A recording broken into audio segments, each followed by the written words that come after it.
কিয়াম করা হাদিস দ্বারা কতটুকু প্রমাণিত? ভাই, কিয়াম শব্দের অর্থ দাঁড়ানো। হাদিসে দাঁড়ানো নিষেধ নাই, অনেক ভাই দাঁড়ায় আছে, সব কিয়াম করতেছে, কোনো অসুবিধা নেই। কিন্তু মিলাদ পড়তে পড়তে, নবীজির প্রতি দুরূদ পাঠ করতে করতে দাঁড়ায় যেতে হবে, এমন কোন কথা হাদিসে বলা।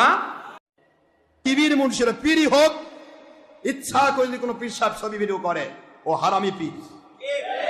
মুখস্থ করে রাখবেন। আমি কিন্তু ইন্টারনেটে বলছি, সারা পৃথিবী কোন বাপের বা হালাল সন্তান থাকলে আমাকে কন্ট্রোল করেন।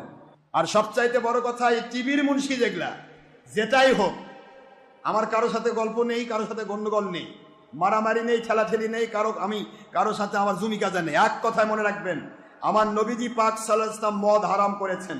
কিয়ামত পর্যন্ত যদি নবীর বেটাও মদ খায়, ওটা হারামি। কথা কয় না কেন? জোরে করছে না কেন?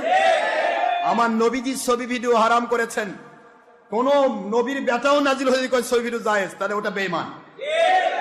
টিভির মুন্সিরা যদি বলে আমি হক, তাহলে আকাশ জমিনের সাথে মিলে যাওয়া লাগবে। এক টিভি দিয়ে এদেরকে প্রমাণ করা যাবে যে নবীজি পাক সাল্লাল্লাহু আলাইহি ওয়াসাল্লাম ছবি ভিডিও হারাম করেছেন, তুই হারাম কাজ করতেছিস, হারামি। যদি বলি জায়েজ, তাহলে হারামকে জায়েজ বলে সে কোরআন অস্বীকারী, কাফের। যদি বলি মানুষ দেখানোর জন্য করছি, আসলে তো ভিডিও মানুষ দেখানোর জন্য, তাহলে মানুষ দেখানো ইবাদত শিরক, তুই মুশরিক। যদি বলিস নবীর সময় যা ছিল না তাই বেদাত, টিভি ভিডিও নবীর সময় ছিল না, তুই সবচেয়ে বড় বেদাতি।